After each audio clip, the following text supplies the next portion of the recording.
بسم الله الرحمن الرحیم. دوستانو ښه راغلاست. نن موږ او تاسې 15 درس ته راورسېدلو په اکټیو انګلیش بک 1 کې، او زموږ او ستاسې د نن ورځې البته ګورئ اکثره وخت زه په دغه ساحه کې د سره ساحه تاسو وینئ، دلته زه یو عنوان یو څه لیکمه، خو دا په حقیقت کې زموږ آیټم 25 یا آیټم 15 دا خو زموږ او ستاسې درس وي، خو لیکن دغه چې زه دلته ولیکم پریزنټ کنټینیوس ټینس د سره سور باکس کې، دا په حقیقت کې یو ګرامري نقطه وي. مخکې دې چې تاسو دا ویډیو ګورئ بیا درته وایم ورځئ تاسو د ګرامر بخش ته. د ګرامر په بخش کې تاسو لومړی پریزنټ کنټینیوس ټینس پیدا کړئ، هلته وګورئ ما دا په تفصیل سره څنګه کړې ده، هلته مې تشریح کړې ده. د هغې څخه وروسته که تاسو چیرته دې درس ته راشئ نو بیا به تاسو په دې درس باندې ډېر ښه څنګه کیږئ پوهیږئ به. زموږ عنوان د پریزنټ کنټینیوس ټینس. د پریزنټ کنټینیوس ټینس څخه مطلب دی پریزنټ معنا حال او کنټینیوس معنا جاری او ټینس معنا زمانه یا ټینس وخت ته هم ویل کیږي. ګورئ موږ او تاسې وخت څه ته ویل کیږي. وختونه عموما ډېر په دې باره کې نه غږېږم. وخت چې وي عموما دا په درې ډوله باندې دی. اول جاری وخت، دویم ماضي وخت او دریم چې دی راتلونکی وخت. دا د وخت اقسام دي. درې خدمه وختونه موږ عموما لرو. لومړی ماضي وي، خیر ما دلته دوم لیکلی دی. لومړی ماضي وي یعنی تیر وخت. ماضي څخه مطلب څه دی؟ تیر وخت. تیر وخت. جاری یعنی اوسنی وخت. دا زه چې اوس خبرې کوم دا جاری وخت دی. دا زه چې دا ویډیو ثبت کوم تاسو لپاره، دا درس تاسو ته تشریح کوم، دا اوسنی وخت دی یا جاری وخت دی. چې دې جاری وخت ته په انګلیسي کې پریزنټ ویل کیږي. وبښئ کنټینیوس. او ماضي یا تیر وخت پرون څنګه شوله؟ تیره شوله، ماضي شوله، نو دې ته په انګلیسي کې څه ویل کیږي؟ پاست. څه ورته ویل کیږي؟ پاست ټایم. او راتلونکی یا موږ او تاسې ورته عموما مستقبل هم وایو، دا دې ته فیوچر ویل کیږي. فیوچر. دا درې قسمه وختونه موږ او تاسې لرو.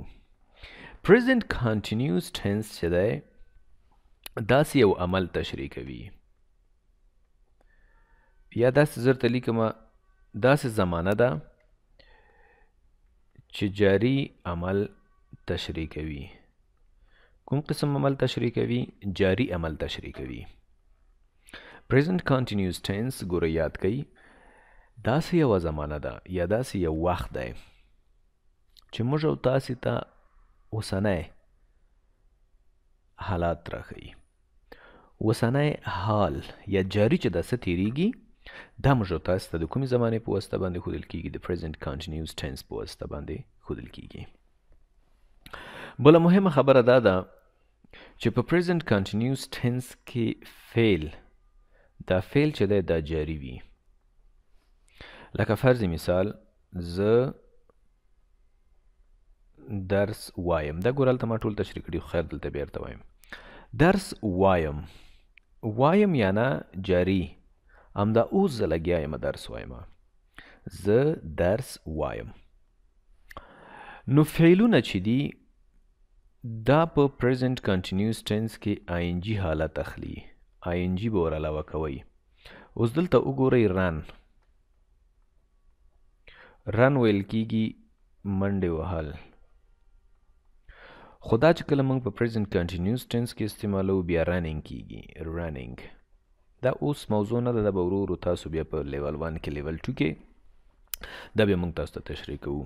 رننګ ویل کیږي هم منډې وهل خو جاری. دغه نجلۍ وګوره اوس منډې وهي لګیا ده. دا څنګه کوي؟ رننګ کوي. د منډې په حالت کې ده. صحیح ده. همداسې واکینګ که موږ وګورو، ګوره he is walking، هغه قدم وهي، هغه قدم وهي یعنی اوس جاری، یعنی همدا اوس هغه قدم وهي. صحیح شوله که نه؟ دا څه چې ته همدا اوس یو عمل، فرضاً ستا یو ملګری دی لیکل کوي، ته وایې he is writing، هغه لیکل کوي. اوس دغه لومړي تصویر کې تاسو وګورئ، دغه وړوکی ماشوم قدم وهي، روان دی. صحیح شوله؟ حرکت کوي. نو دلته لیکلي he is walking، هغه قدم وهي. او دغه جلی دلته وګورئ په دوهم تصویر کې she is running، هغه منډې وهي. ګورئ موږ او تاسې subject pronoun she، he، it، I، you، we دې پیژنو.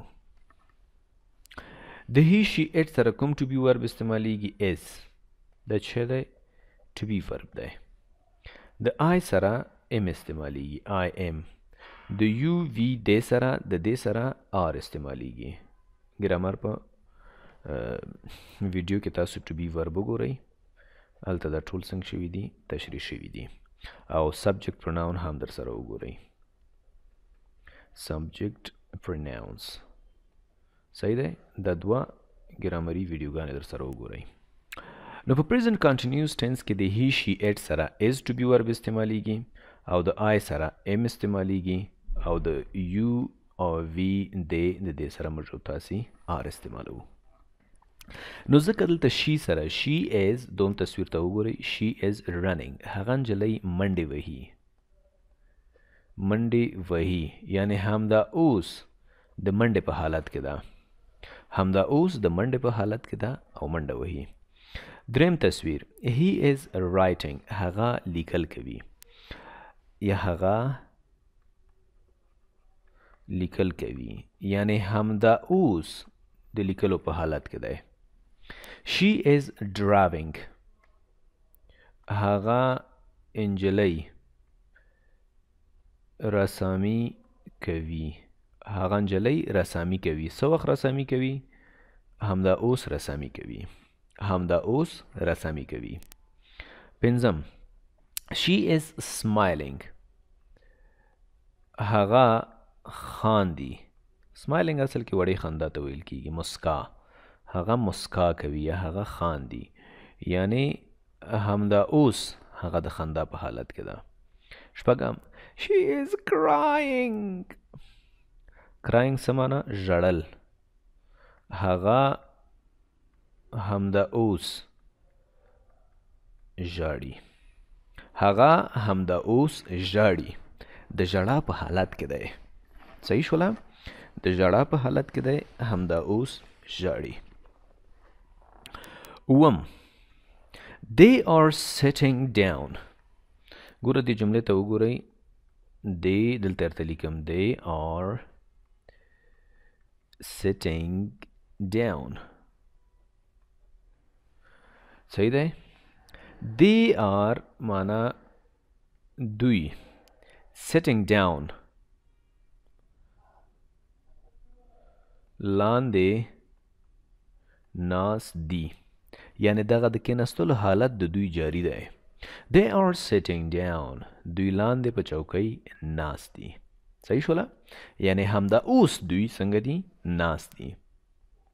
اتم they are standing up، دوی